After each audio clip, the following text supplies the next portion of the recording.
요게 이제 미국의 현재 전략 폭격기 주력 3종입니다. 근데 그 중에서 제일 오래되고 큰 게 B-52예요. B-52는 이각돼서 봐야 돼요. 마치 예술 작품을 들여다보듯이 지금. 저는 너무 좋아하는 기체예요, 이게. 폭격기란 거는 이 B-52밖에 없는 거예요, 제 머릿속에는. 되게 원체 오래 만들어지다 보니까 이 3대가 같이 타는 폭격기예요. 그 옛날에 할아버지가 몰았다가 파일럿 기준으로. 파일럿 기준으로. 실제로 그런 가족이 있다는 거죠. 예. 아버지하고 아버지하고 손자가 만나서 이거 얘기하면 그 가족분도 어떡해. 제가 굉장히 만나고 싶은 분들이에요, 그분들이. 비원이 물론 이거보다는 작죠. 작지만 폭탄 더 많이 싣는 건 아시죠? 빠른 속도로 지나가는데 그 포스가 하여튼 그 에어스전 전체를 압도하면서 저는 약간 비원을 좋아하는 사람이어서 너무 비원을 디스하셔가지고 그 자리에 B-52가 떴다면 그런 느낌이 들었어요. 진짜 겁나는 거 아니에요? 이게 딱 뜨면은 막 북한이 긴장할 정도로.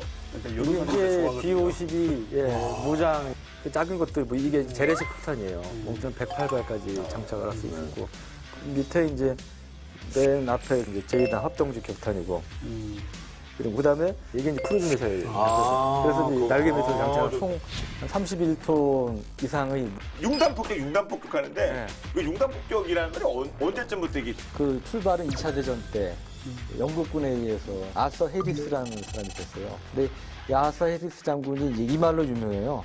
적군의 민간인도 적은 적이다. 왜 이런 얘기를 했냐면 이 양반이 이제 사령관 되기 전까지 해리스가 우리가 기분이 안 좋아. 이 양반 장군. 해리스가 사령관 되기 전까지만 해도 영국이 이제 제공권을 완전히 확보한 상황은 아니어서 공습을 할 때 주로 야간 공습을 많이 했대요. 왜냐하면 주간에 하면 뭐 독일군 전투기나 이런 게 이제 요격을 받기 때문에 피해서 아무래도 이제 야간 공습을 많이 했는데 야간에도 뭐 대공포라든지 뭐 등등 해서 이제 그 희생자가 많이 생겼었다는 거죠. 예, 그래서 그 해리스가 취임한 다음에 아까 말씀드린 그런 얘기를 하면서 독일의 이제 군사적인 목표물, 뭐 어떤 군사 시설이라든지 뭐 군수 공장뿐 아니고 대도시에 대한 어떻게 보면 무자비한 폭격 이런 것도 이제 지시를 한다는 거죠. 그래서 1000대의 폭격기를 동원해서 독일의 대표적인 천년고도 어디냐? 퀼름. 대성당 있고 막 그렇잖아요. 그러니까 거기를 이제 폭격을 하라 그래가지고 폭격을 했는데 그때 1000여 대의 폭격기가 무려 한 2000톤의 폭탄을 투하했다고 그럽니다. 그래서 그때 뭐 폭탄의 비를 뿌렸다는 얘기도 나오고 그러는데요. 뭐 결과는 뭐 말할 것도 없겠죠. 군사 시설만 목표로 한 게 아니고 이제 대도시를 목표로 한 이런 이제 어떻게 보면 무자비한 공격을 하는 무차별적으로 뭐 하다 보니까 시내 중심부 한 2.5제곱킬로미터가 초토화가 됐고 그래서 여기에는 물론 이제 군수 공장도 있어요. 유보트 엔진 공장이나 뭐 화학 공장 이런 것도 있지만 금속, 고무 뭐 등등 해서 250여 개 공장이 잿더미가 됐고 민간인의 경우 5만 명 이상이 죽거나 다쳤다고 합니다. 또 하나가 유명한 게 이제 함부르크 대공습이 있어요. 함부르크도 대표적인 대도시 아닙니까, 독일에? 이제 43년 1월에 이제 있었는데 이때 이제 연합군에 이제 어떤 개념이 도입되냐면 전략 폭격기라는 개념이 도입돼요. 이 전략 폭격기라는 개념은 뭐냐면 단순히 군사적인 목표물뿐 아니고 적의 대도시 이런 것까지 무차별 폭격을 해서 적의 전쟁 의지를 말살시킨다. 전쟁 수행 능력과 의지를 아예 꺾어버린다. 이제 그런 개념하에서 대도시도 이제 대도시를 상대로 한 대규모 공습도 하게 되는데 이게 나중에 역사적인 평가는 실효성이 없다는 거예요. 인명 피해만 크고 적국의 전쟁 의지를 말살시키는 이런 데는 큰 효과를 못 거두는 건. 하여튼 그 당시에는 나름 이렇게라도 해야 되겠다 해서 이제 하게 되는 건데 그때 함부르크 대공습이 이제 그 결정이 되죠. 뭐 독일 전쟁 수행 능력, 의지 뭐 이런 거를 없애기 위해서. 근데 이때 재밌는 거는 주간, 낮에 폭격하는 거는 미군이, 밤에는 영국이 맞습니다. 그러니까 이 미군이 그래서 낮에 하다 보니까 아무래도 독일군이 대응하기 쉬웠을 거 아니에요? 보이는데. 보이고 그러니까 뭐 전투기 출격시켜서 요격도 하고. 그러니까 미군 폭격기들 그 조종사 희생자들이 엄청나게 많았어요. 이건 뭐 여담이긴 한데 미군이 상당히 큰 피해를 받긴 했는데 또 하나 이제 전쟁이 끝나갈 무렵에 45년 2월에는 드레스덴 공습이란 거예요. 그 드레스덴 공습 때는 시가지 한 69%가 이제 파괴가 됐는데 그때 이제 어떻게 폭격을 했냐면 214대의 폭격기 구성된 제1파 일진이 46만 발의 폭탄을 투하를 했습니다. 예. 그리고 다음날 새벽에 이진이 공습을 했는데 뭐 폭탄 투하량은 약 절반가량인 28만 발 정도를 투하를 했는데 28만 발도 적은 게 아니죠. 네. 예. 그러니까 뭐 두 개를 합하면 74만 발 아니에요? 두 차례 것이 74만 발의 이제 폭탄이 투하가 돼서 드레스데는 뭐 지옥, 그야말로 지옥이 생지옥으로 변했다고 그러고 그런데 실제로 드레스데는 그렇게 군수공장 같은 것도 별로 없었대요. 그런데 이제 그야말로 무차별 이제 폭격이 됐고 초기에 그래서 그 드레스데는 뭐 군수 시설도 별로 없고 그러니까 연합군이 폭격을 하지 않을 걸로 예상을 하는데 독일이 이제 얻어맞은 이제 그런 상황이 됐습니다. 폭격 안 할 것 같아서 피난민들도 그쪽으로 많이 갔던 얘기도 있고 막 그랬지 않습니까? 그랬었죠. 예. 제가 옛날에 드레스덴에 태어나서 자란 독일 애랑 친한 적이 있었는데요. 네, 진짜로. 근데 이게 동독 영토거든요, 원래. 동독 영토인데 이제 약간 어릴 때는 동독에서 태어나고, 근데 아직도 이 드레스덴 폭격에 대해서는 상처가 있다고 그러더라고요.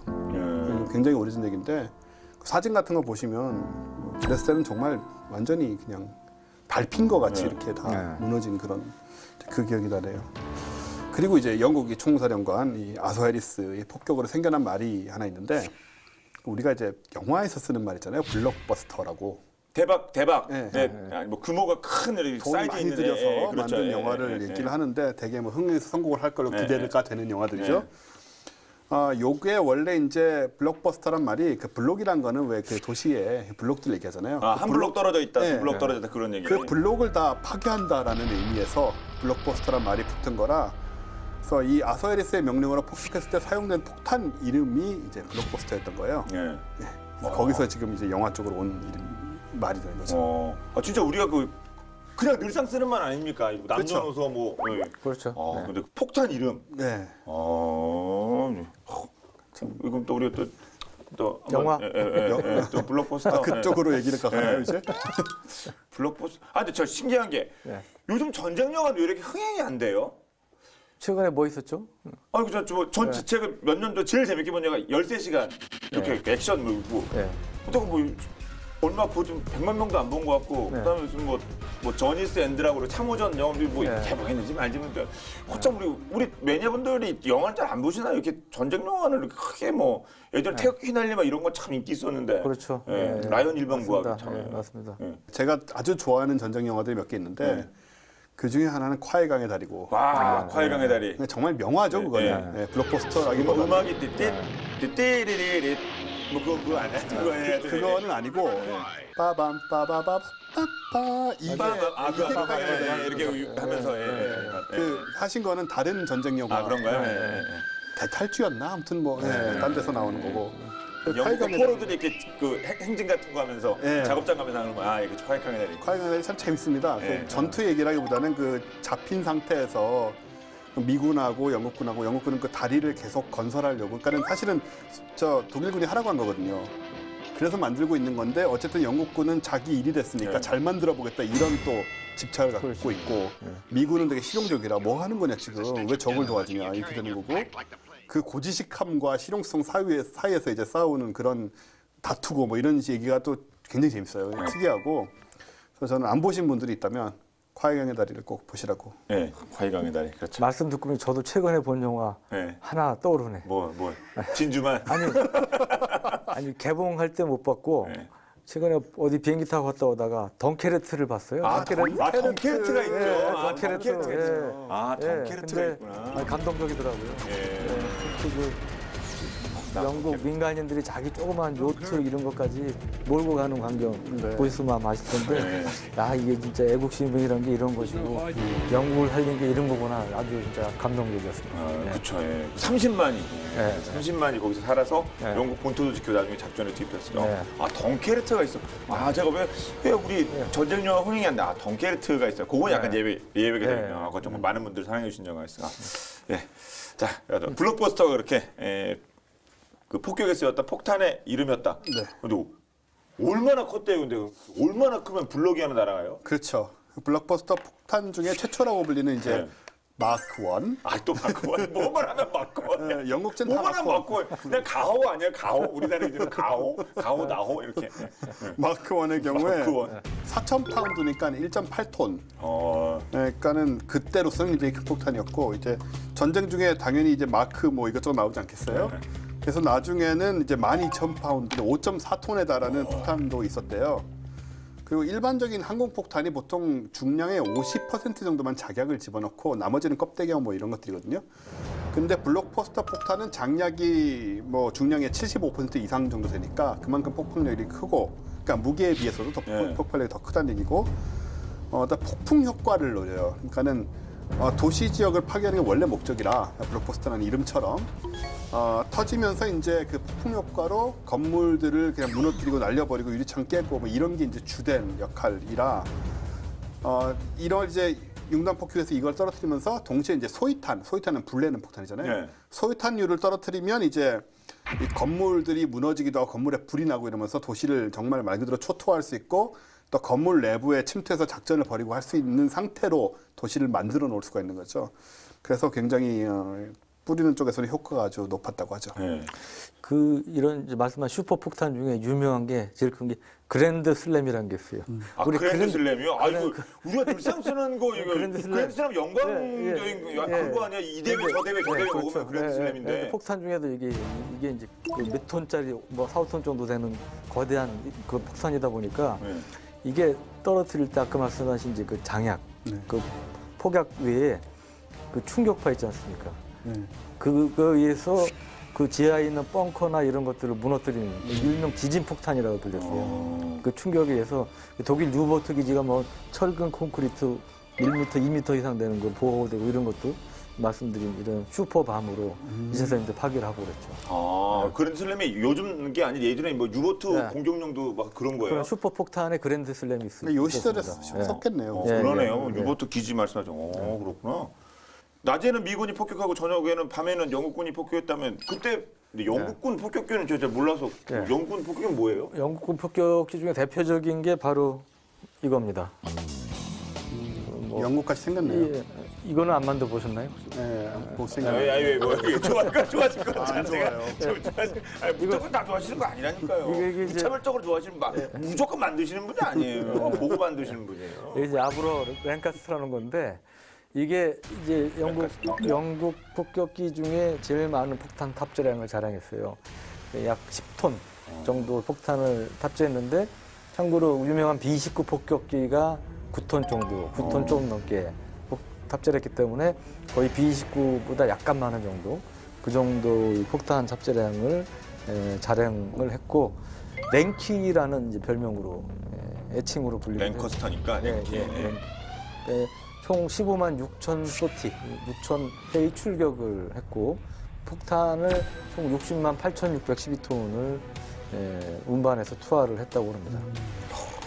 이거는 뭐 이제 기관총 여기 이제 폭격기 전투기 등이 공격할 경우에 대비해서 폭격기에는 2차 대전 때 보면 이런 기관총들을 달고 있잖아요. 후미에도 거의 예, 흠이 있고 여기 동체 윗부분에도 있고요. 동체 밑에 있는 경우도 있고. 네, 그렇죠, 밑에도 그렇죠. 있고요. 그래서 이런 7.61 기관총 8정을 무장을 하고 있었다고 그러고 최대 속도는 시속 450km, 항속거리는 한 4,300km를 자랑을 했고 7,300대가량 생산이 됐다고 합니다. 그렇군요. 예.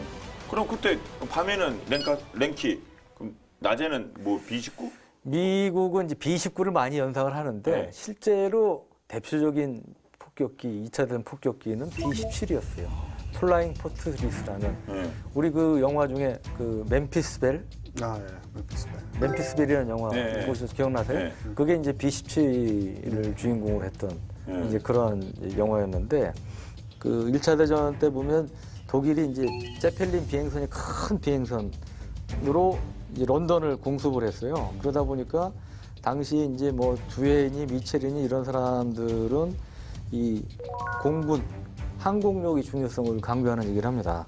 이 뭐 적진 침투해서 후방 깊숙이 뭐 주요 시설 같은 거를 폭격을 하면 적국을 무너뜨릴 수 있다 이런 취지의 얘기들을 하고요. 그래서 이러한 사상, 항공력, 공군 중시 사상에 의해서 만들어진 그 무기 중에 하나가 바로 B-17 이제 폭격기인데 이제 4개를 단 이제 사발 이제 폭격기고 시속 462km 정도로 비행을 할 수가 있었고요. 프로펠러기라서 최대 3,220km 정도의 거의 거리를 날아갈 수 있었다고 합니다. 그리고 이거는 랭카스터보다도 강한 이제 무장을 가졌는데 12.7mm 기관총을 13정을 탑재했어요. 네, 그러니까 뭐 윗뿐 아니고 아래에도 기관총을 옆이나 뭐 이쪽에 장착을 하고 전투기 공격에 대응을 하는 이제 그런 형태를 가졌고 또 하나 여기 이제 중요한 히든 카드 무기 중에 하나가 그 노든 폭격 조종기라는 거예요. 그러니까 이때만 해도 레이더라든지 무슨 정밀 폭격 장비가 없지 않았겠습니까? 근데 이제 어떻게 보면 최초의 정밀 폭격 요도 장비가 노든 폭격기인데 이게 그 당시에 미군들한테는 극비상이었어요.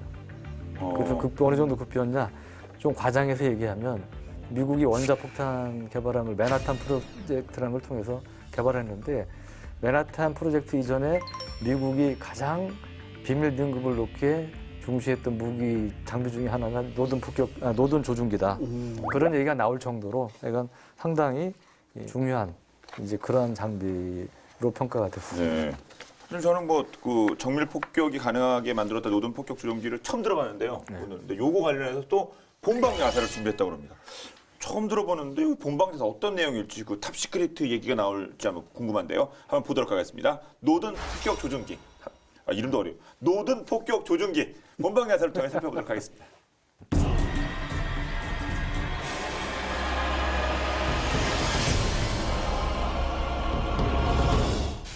더벅머리에 순박한 얼굴의 이 아이 누군지 아시겠죠? 그 유명한 머터리입니다. 저도 참 좋아하는 캐릭터인데요. 좀 어리숙해 보이지만 요괴들로부터 세상을 구하려는 정의의 사도죠. 머터리의 힘의 원천은 바로 이 머리카락. 머리카락으로 얍! 도수를 부려 악당을 쓰러뜨리죠. 그런데 실제로 머리카락 한 올의 힘은 엄청난데요. 폭격기에서도 아주 중요한 역할을 담당했다고 합니다. 무엇이었을까요?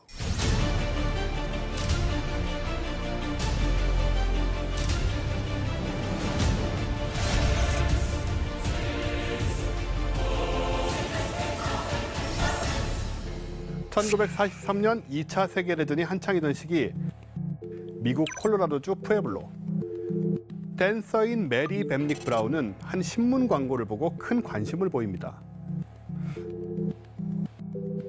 미군이 전쟁을 위해서 여성들의 머리카락을 찾고 있다는 광고였죠. 그런데 조건이 아주 까다로웠습니다. 금발 머리카락에 길이는 56cm 이상, 염색이나 표백 등 화학 처리를 한 적 없고 파마를 한 적도 없어야 했죠. 메리는 미군이 자신의 머리카락을 찾고 있음을 확신했죠. 그녀가 가장 자신 있어 한 신체 부위는 바로 86cm에 달하는 황금빛 머리카락이었습니다. 얼마나 소중히 생각했는지 36년 동안 다듬기만 하고 파마는 물론 염색도 하지 않았죠. 평생 천연비누로만 머리를 감고 하루에 2번씩 빗질까지 굉장히 공들여 길러왔던 겁니다. 그랬던 그녀가 자신의 머리카락을 미군에 기부하기로 마음먹게 되는데요. 국가에 어떻게든 도움이 되고 싶었던 겁니다.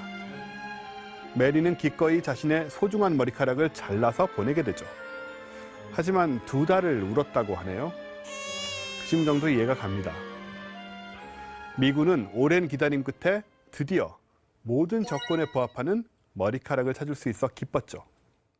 그로부터 40여 년이 흐른 1987년 어느 날이었습니다. 그날은 메리의 80살 생일이었죠. 그녀에게 한 통의 축하 편지가 날아오는데요. 발신인은 바로 레이건 대통령. 그런데 편지를 읽은 메리는 깜짝 놀라게 됩니다. 자신이 기증한 머리카락의 진짜 용도를 알게 된 것인데요. 무엇이었을까요?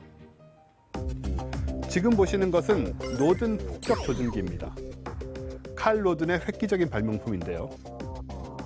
2차 세계대전 당시 미국의 폭격기들은 이 로든 폭격 조준기 덕분에 정밀 폭격이 가능했던 겁니다.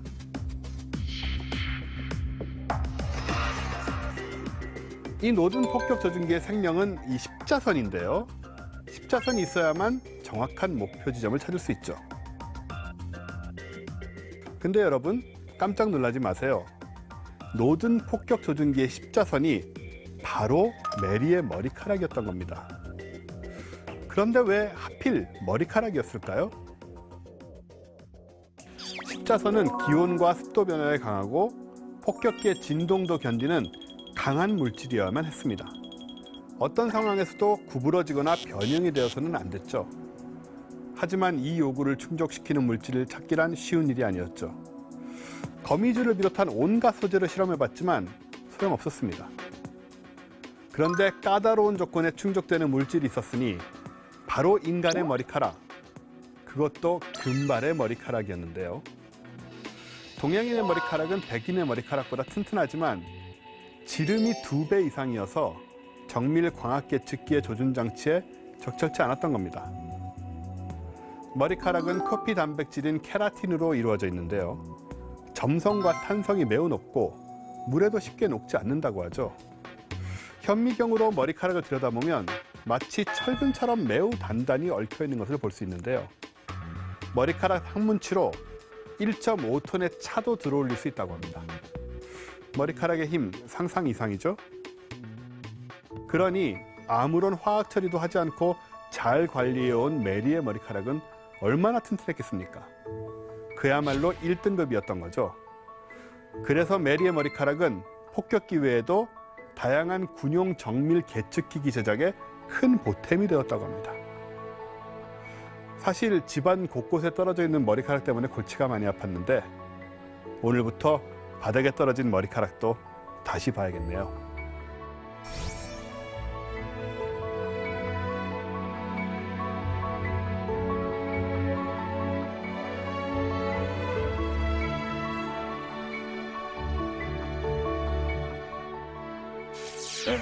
노든 폭격 조준기에 숨어 있는 이야기. 아, 머리카락이 또 그렇게 역할을 또, 야, 긴 머리카락. 아, 참. 네. 그래도 꽤 쓸모가 있었나 봐요, 정말. 네, 일단 뭐 고고도에서의 명중률이 이 노든 폭격 조준기를 통해서 아주 획기적으로 향상이 되고요. 네. 이 노든 폭격 조준기, 역시 어렵네요, 발음이. 노든 폭격 조준기. 노든 폭격 조준기는 1904년에 네덜란드에서 미국으로 이주했던 칼 로든이라는 사람이 1921년에 개발을 시작을 해요. 그래서 1931년에 10년간의 연구 끝에 완성을 시킵니다. 그 다음에 개량이 이어져서 마크 16, 네, 마크 16까지 만들어요. 네. 마크 16보다 더 만들었겠지만 아마도 마크 16에 이르러서는 세계 어디에도 없는 정말 엄청난 성능의 조준기가 완성이 되고요. 근데 이게 쓰기가 쉽지 않아서 폭격수 교육만 16주가 걸릴 정도였고, 다만 이제 성능이 뛰어납니다. 우리 옛날에 저 폭격기 할 때만 원형 공산 오차라는 걸 얘기를 했었던 것 같은데, 원형 공산 오차가 이제 30m 다 뭐 이런 식이라면 이렇게 원형 공산 오차라는 건 뭐냐면, 다시 한번 말씀을 드리면 이게 말은 어려도 사실 되게 간단해요. 원형 공산 오차. 예. 근데 사실은 그냥 CP. 예. 여기 이제 이게 목표 지점이잖아요. 제가 이제 폭탄을 10개를 떨어뜨렸습니다. 그 중에 절반이 예를 들어서 5개 정도가 이게 목표 지점이고 한 이 정도에 떨어졌다 보고 나머지는 이렇게 밖에 떨어졌어요. 막. 그러면 요 5개 절반 정도가 떨어진 요 끝 지점 있잖아요. 이렇게 쫙 원을 만듭니다. 요 안에 이 거리가 이제 원형 공산 오차의 거리인 거예요. 그러니까 절반이 폭격을 했을 때 절반이 만들어내는 목표 지점에 가깝게 떨어진 절반이 만들어내는 원. 이 내부에 떨어지면 이제 이 거리를 원형 공산 오차라고 얘기하는 건데 굉장히 간단한 개념이고요.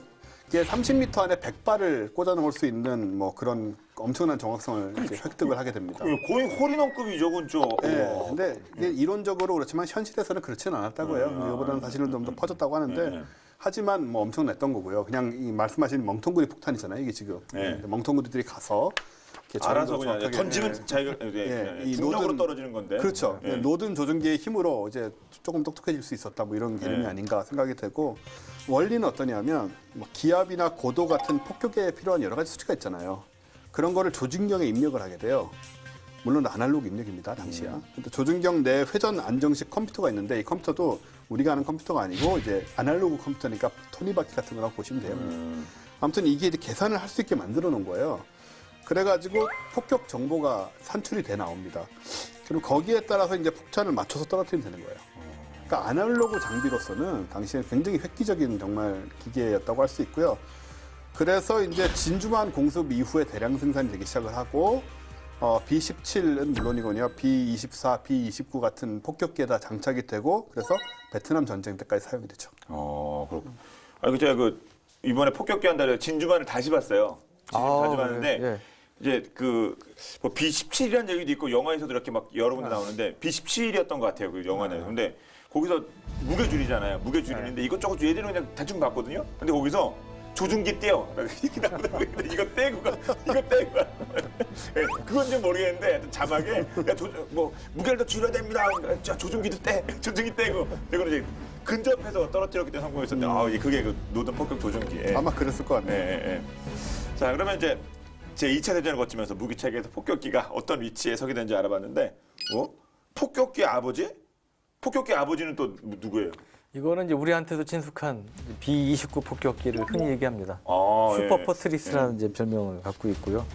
그 당시 폭격기로는 상당한 무장 능력, 항속거리 이런 성능을 갖고 있었는데, 아까 말씀드렸다시피 9톤이 약간 넘는 이제 무장 능력을 갖고 있었고, 항속거리도 한 6,000km에 달았습니다. 그리고 9km의 고도에서 작전할 수 있는 그런 능력을 갖고 있었는데, 이 B-29가 이제 결정적으로 유명해진 것은 뭐니 해도 히로시마와 나가사키의 원자폭탄을 투한 폭격기로서 유명해졌죠. 근데 사실은 이 투한 조종사는 평생 또 죄책감이 휘둘렸다고 그러는데, 그게 긍정적인 면에서 꼭 뭐 좋은 면에서 영예라고는 할 수 없겠죠, 그거를. 핵무기 운반 수단으로서 폭격기 존재를 처음으로 과시한 거기 때문에 이제 폭격기가 정말 명실상부한 전략 무기로서 자리매김하는 그런 데 있어서 이 B-29가 역할을 했다고 볼 수가 있습니다. 사실 뭐 아버지라고 불릴만 한 게 그 핵무기 떨어뜨린 것도 그렇지만 이제 1944년 3월에 미 육군 항공대가 B-29로 이루어진 제20 폭격 사령부를 창설을 하게 돼요. 근데 이때 이미 유럽 전선은 독일이 뭐 패망하는 게 뭐 기정사실화된 상황이었고 이제 미 육군이 그래서 B-29를 태평양 전선에 투입을 하죠. 그래서 일본 본토를 이제 소위 그 융단 폭격하는 그때 쓰인 게 이제 B-29. 그리고 나중에 핵폭탄이 떨어진 것은 이제 그곳의 연장선상에서 벌어진 일이라고 할 수 있죠. 66개 주요 도시를 말 그대로 불바다로 만들었던 것이고, 그럼으로써 결국은 이제 일본의 전쟁 수행 의지를 이제 꺾어가지 않았겠느냐. 물론 그럼에도 불구하고 일본은 항복하지 않았기 때문에 나중에 핵폭탄을 떨어뜨리게 되죠. 근데 당시 일본 전투기들은 이제 B-29의 고도까지 못 올라갔어요. 그러니까 기본적으로 이렇게 되면은 뭐라고 그래야 돼요? 그러니까 전혀 별 무서움 없이 그냥 고고도에서 너희는 어차피 못 올라오니까 우리는 걱정 없이 좀 작전을 천적이 없는 거 아니에요? 그런 상황이죠. 전투기가 제일 무서운데 천적이 없는 상황이네요. 그러니까 거의 뭐 자유롭게 날아다니면서 그냥 폭탄을 퍼부는 이런 상황이었고, 이 B-29에는 특히 좀 획기적인 장치가 있었는데 당시로서는 새롭다고 할 여압 장치라는 겁니다. 지금 우리 여객기에도 있는 거 아닌가요? 여객기는 다 붙어 있는 건데 왜 이 이전에만 해도 전투기 이런 거 이렇게 산소호흡기 이렇게 메고 뭐 지금도 물론 그런 경우 있겠지만 근데 그러지 않으면 좀 힘들었거든요. 근데 이때는 이제 여압 장치가 생겨나서 여압 장치란 건 뭐냐면 그 엔진에서 공기를 압축을 시키고 있잖아요. 그 압축된 공기 중에 남은 공기를 빼가지고 이 실내로 넣어주는 겁니다. 그러니까 기압이 이제 바깥에 비해서 낮고 이런 상태니까 또 산소 농도도 낮고 하니까 이제 이런 걸 써야 되고 여러 가지 뭐 복장을 갖춰야 되는 거였는데 우리 지금 일반 민항기처럼 엔진에서 이제 공기를 빼가지고 실내로 순환을 시켜주니까 그만큼 이제 압력도 보충을 하고 그 속엔 당연히 산소도 있고 네. 그걸 이제 그런 장치를 여압 장치라고 하는데 이때 이제 처음 등장한 거예요. B29에서 이 시점에. 그래서 그게 문제 생기면 이렇게 위에서 뭐 내려와서 이거 쓰고 하는 게 그렇군요. 예. 네, 근데 사실 그것이 필요 없이 그냥 일반 이 캐빈 안에서 이 캐노피 안에서 그냥 일반 공기와 똑같이 숨을 쉬게 만들어주는 이런 장치를 이제 여압 장치라고 할 수 있는 지상에서와 똑같이 생활할 수 있게끔 그렇죠. 해주는 거죠. 예. 네. 그러니까는 뭐 특별한 장비가 필요 없이 이제 그냥 그 다음에 이제 블랙박스라는 것도 이때 처음 생겨가지고 이제 처음 생긴 거예요. 예, 블랙박스 우리 그 비행 기록, 그 비행 기록을 기록하는 그 장치도 처음 생겼고 이제 이런 것들이 나중에 이제 민항기들 장거리 민항기들의 다 토대가 된 그런 기술들이죠. 네. 그럼 그 태평양에가 막판에 이렇게 막 일본 보통 맹폭격하고 그랬으면 우리 6.25 전쟁 때도 쓰였겠죠? B-29가? 맞습니다. 6.25 전쟁 때도 널리 활용이 됐고 대표적인 게 낙동강 전선에서 그때 B-29가 수십 대, 한 7, 80여 대가 제 기억에 하여튼 한꺼번에 떠가지고 그야말로 융단 폭격을 한 적이 있어요. 그래서 북한군의 그 남침을 더 남하를 이제 저지하는 역할을 한 적이 있었고 그 다음에 이제 북한 지역에 대해서도 대대적인 융단 폭격 작전을 펴니다. 그 당시에는 북한에 일제시대에 이제 만들어진 공장 시설이나 이런 게 많아서 우리 남한보다 사실은 산업 기반은 북한이 강했어요. 근데 이제 이런 시설들 뭐 다른 그 군사적인 목표물들 이런 것들을 이제 융단 폭격을 통해서 이제 초토화를 했고 평양의 경우는 뭐 멀쩡한 건물이 몇 개 안 남아 있었다고 할 정도로 잿더미가 됐다고 그럽니다. 네. 그럼 이제 반대 소련 쪽에서 뭐 북한이 이렇게 많이 당연 보유하기는 어려웠을 텐데 그 B-29가 막 때리는데 소련은 가만히 있었습니까? 그 소련 쪽은? 가만히 안 있었는데요. 네. 그 과정은 조금 그렇게 제가 소련과 러시아 무기를 좋아하지만 그렇게 영광스럽진 않아요, 상황이. 네. 2차 대전 때 이제 소련 폭격기는 성능이 안 좋았어요. 그래서 전선 인근에만 그냥 폭격을 할 수 있는 정도였는데 미군이 이제 B-29를 앞세워서 일본을 초토화하는 걸 봅니다. 오늘 우리도 저런 걸 만들어야겠다 하고 당시에는 이제 소련이나 미군이 일종의 이제 우방국이었잖아요. 미국에 이제 기술 공유를 요청을 하는데 미군이 거절을 하게 되죠. 관계가 뭔가 나빠질 거라는 예상을 한 건데 사실 적중을 한 거고요. 그래서 소련은 B-29를 뺏기기로 마음을 먹습니다. 뺏기기로 마음을 먹습니다. 뭐 한다고요? 뺏긴다고요. 뺏긴다고요? 뺏기기로. 복제. 뭐예? 그래서 이제 우리 종전 2년 후에 소련에서는 우리란 말은 제가 했네요 지금. 우리 소련이 아닙니다. 옛날 같으면 정말 큰일 나요. 문제에서 바로 체포되는. 몇 번이었지 신고번호가 1뭐 간첩 신고는 113 배우잖아요 옛날에. 시대가 바뀌어서 정말. 종전 2년 후에 등장한 소련의 폭격기로서 이제 Tu-4 투볼레프라는 녀석이 있는데 보시면 어느 것이 Tu-4일까? 그리고 어느 것이 B-29일까요? 칼라국백 차이 아니에요? 같은 비행기 아니에요? 물론 이제 밑에 별이 있으니까 보시면. 이게 이제 소련 그렇죠. 소련 거였겠죠. 얘가 이제 옛날 B-29고 거의 똑같죠. 똑같다고 보시면 되고요. 이게 사진상 뭐 이렇게 이 페인팅 그 차이가 아니라 아닙니다. 이게 뭐 다른 기종인데 생긴 게 저렇게 똑같은 거예요? 이름은 다른데 형태는 똑같은 거죠. 사실상 같은 기종이나 다름이 없는 게 이렇게 우리가 이런 여태까지 하면서 비슷비슷한 거 많이 보여드렸잖아요. 근데 이거는 좀 극악해요. 왜냐하면은 역설계를 했어요. 완전히 이제 다 분해해가지고 역설계를 해서 완벽하게 다시 B-29를 똑같이 만든 거라 사실상 같은 기체고 너무 심하게 뺏기는 바람에 미국 B-29를 미국에 생산할 때 흠집 같은 게 생긴 것까지 똑같이 만들었대요. 혹시라도 쓰임새가 있나 몰라서 그래가지고 그 흠집도 그대로 다시 만들었다는 그런 얘기가 전해질 정도로 똑같이 모방을 했다. 근데 이제 뭐 B-29가 너무 걸작이니까 그냥 자존심이 뭐고 생각할 틈도 없이 그냥 그대로 뺏기는데 급급했는데 어쨌든 그 덕에 소련이 이제 냉전 시대 B-29와 마찬가지로 핵무기를 운반할 수 있는 이제 이만한 폭격기를 갖게 된 거죠. 아니 그럼 기술을 좀 다오. 너. 근데 어떻게 뺏긴 거예요? 이거 샀나요 그러면? 팔지도 않을 거 어떻게 아니에요? 보면 우연히 하여튼 운이 좋았다고도 볼 수가 있는데 그 1944년 5년 사이에 그 미군이 B-29를 동원해서 일본 폭격을 많이 합니다. 우리 전에도 다뤘지만 그 소위탄 같은 걸 써서 이제 대규모 화재를 일으킨 도쿄 대공습 같은 것도 하고 그 막대한 피해를 일으키고 그러는데 그때 이제 일본 폭격할 때 고장 나는 것도 있었을 거 아니에요? 그러면 그 일본에 착륙할 수는 없고 그럼 어디 근처에 내려야 되는데 그 중에 하나가 소련 연해주였다는 거죠. 고장이 나거나 피격되거나 뭐 이랬을 때. 근데 이제 당연히 미국은 소련한테 야 비행기 돌려도 했을 거 아닙니까? 예, 근데 소련은 그때 이제 종전 직전에 그 네 번째로 납부한 기체가 있었는데 조종소만 돌려주고 그 비행기는 그냥 납고 챈 거예요. 자기들이. 그리고 이거를 아까 말씀하셨다시피 역으로 분해, 리버스 엔지니어링 그러죠. 이제 분해해가지고 다시 이게 똑같은 걸 만들어내는, 모방해내는 이제 그런 것들이었고 소련은 독일을 상대하면서 미국하고는 같은 편이었지만 일본에 대해서는 1941년 체결된 그 중립조약을 근거로 해서 이제 중립을 유지를 하고 있었습니다.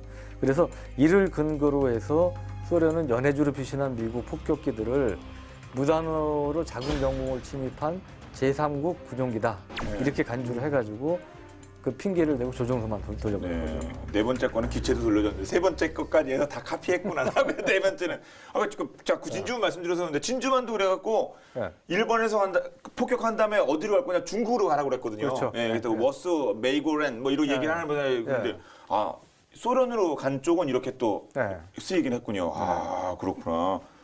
자, 그럼 B-29가 그렇게 해서 참 역사적으로 의미가 있었는데 B-52는 나오게 된 배경은 어떤 게 있을까? 이제 좀 바꿀 때가 됐나요? B-52는 이제 뭐 B-29가 아버지였는데 아무래도 좀 항속거리도 더 필요하고 탑재량도 더 필요한 거죠. 그래서 이제 좀 더 큰 전략 폭격기 개발에 들어가게 되고 그렇게 이제 처음 등장한 거는 B-36입니다. B-36 중간에 격차가 있네. 29하고 52하고 그런. B-36 피스메이커. 이름이 피스메이커예요. 약간 역설적이. 예, 어쩐지 약해 보이잖아요. 아유, 근데 이거는 무지무지하게 큰 폭격기예요. 좀 이런 표현 뭐하지만 장난 아닐 정도 큰 폭격기예요. 그래요? 영화 속에 등장했던 폭격기인데. B-36. 이 B-36은 프로펠러 6개에다가 제트 엔진 2개를 붙인 그런 좀 과도기적인 그런 지금으로서는 보기 어려운 형태죠, 이런 거는. 그래서 미 공군이 이제 제트 엔진이 앞으로 대세가 될 것이다라고 생각을 하고 제트 엔진을 사용하는 전략 폭격기를 다시 이제 개발한 것이 이제 B-52가 되겠지만 그 전에 이제 B-47이 개발이 한 번 또 됩니다. 52 전에. 그러네요. B-47은 근데 좀 부족했어요, 여러 가지로. 만들어 놓고 보니까 항속거리도 탑재량도 좀 생각만 원하는 만큼 못하다. 그래서 이제 다시 미 공군이 추구한 차세대 전략 제트 폭격기 계획에 맞춰서 1946년에 이제 보잉사가 신형기 개발안을 미 공군에 제시를 하고 8년에 거친 개발 끝에 드디어 YB-52, 그러니까 B-52의 이제 저 프로토타입 이제 1952년 4월에 이제 등장을 드디어 하게 된 거죠.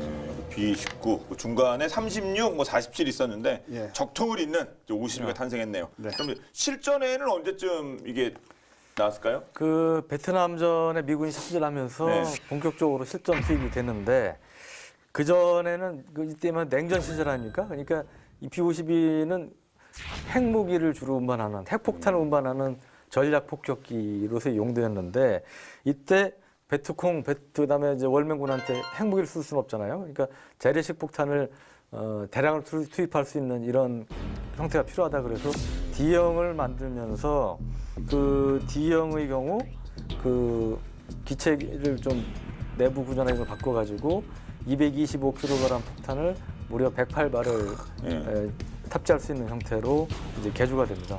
그래서 그때 이제 이거를 허용해서 융단 폭격을 하면서 융단 폭격의 대명사 이런 얘기도 이제 듣는데 실제로 그 베트남전 라인베커 2라는 작전이 있었는데 이때 729차례 비행을 하면서 15,000톤 이상의 폭탄을 퍼부었다고 그럽니다. 그리고 또 하나 제가 여기에는 이제 기관총이 없습니다만 이때는 이제 기관총이 달린 이 뒷부분에 캐리비크 12.7mm 기관총 4연장 4개가 이렇게 한 묶고 한 다발로 묶인 이런 기관총 달려 있어가지고 이때 이제 그 월맹군 전투기들이 공격을 하면 이제 방어를 하는 그런 역할을 했고요. 실제로 미그 21 전투기 2대를 이 기관총으로 격추시킨 적이 있다고 그래요. 야, 이거 가성비 장난 아닌데 이거. 와, 그 총알로 기관 총탄으로 그 미구 11을 격추해야. 아, 그것도 공대공이라고 쳐야 되는 거예요? 공대공 전투죠. 그것도 공대공 전투. 그렇죠. 예, 하늘에서 벌어진 전투니까요. 아, 이거 짱입니다. 네. 그리고 걸프전에도 나가죠. 걸프전에 나가서 이 사막의 폭풍 작전이라고 했었잖아요. 그때 이제 미 공군에 남아있던 B-52 80여 대가 동원이 됩니다. 1600회 비행을 하면서 25,000톤의 폭탄을 투하하는데 이게 이제 다국적군이 투하한 폭탄 가운데 40%래요. 그 정도로 B-52가 많은 폭탄을 투하를 했고 또 B-52G 7대가 미국 본토로부터 무려 35시간을 비행해서 AGM-86C 순항 미사일을 발사하고 그래서 당시 이제 최장 전투 비행 기록을 세우기도 하고요. 21세기에 들어서는 이제 물러나야 마땅하다고 생각이 됐겠지만 역시 우리의 B-52 지칠 줄 모르고 여전히 실전에 9.11 테러 후에 이제 미국이 아프간으로 파견이 되잖아요. 그때 하늘 위의 정밀 포병으로서의 역할을 하는데 B-52 10대 그리고 B-52엔 못 미치지만 최신이라고 할 수 있는 B-1 전투 폭격기 8대 이렇게 18대가 나서서 아프간 전쟁 초기에 투하된 폭탄 가운데 72%를 담당을 했대요. 그러니까 뭐 최근까지도 역시 활약을 했다고 볼 수 있죠. 네. 52년에 만들어서 뭐. 네. 예, 근데 야, 이거 언제까지 쓰일까요, 이거? 예? 바로 투약하기도 아깝잖아요. 글쎄요. 이게 남자는 마지막이 중요하다고 박수 받을 때 떠나는 얘기도 있는데 떠날 생각을 안 해요. 아직도 떠날 생각이 전혀 없어요. 미국 여전히 B-52를 애용을 하고 있어요.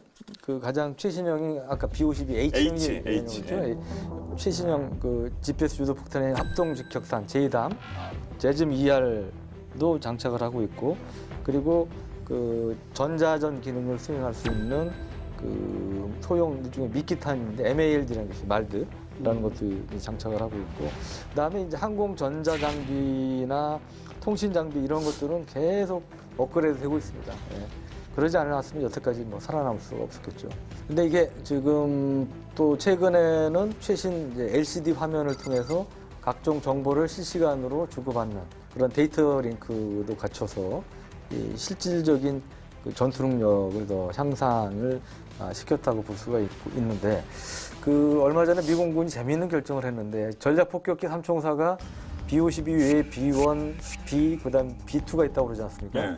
근데 B-2는 1980년대 말부터 배치가 시작된 한 대에 21억 달러짜리 정말 엄청나게 비싼 최신형 스텔스 폭격기고요. 2조가 넘어가는 예. 2조가 넘어가는. 예. 그다음에 B-1도 1970년대, 80년대 본격적으로 개발된 초음속 폭격기고 그 성능도 원쌤이 안 좋아하시면 굉장히 뛰어나고. 근데 B-52는 그러니까 B-2나 B-1에 비하면 무려 몇 년 전에 나온 겁니까? 40년, 3, 40년 전에 나온 거잖아요. 근데 미국군이 결정한 거는 B-1, B-2는 2030년쯤까지 퇴역시킨다. 대신에 뭐 B-21이라든지 이런 차세대 폭격기를 개발해 쓴다. 그럼 B-52는 어떻게 하느냐? B-52는 계속 개량해서 2050년까지 쓴다는 거예요. 2050년까지 쓴다는 거예요.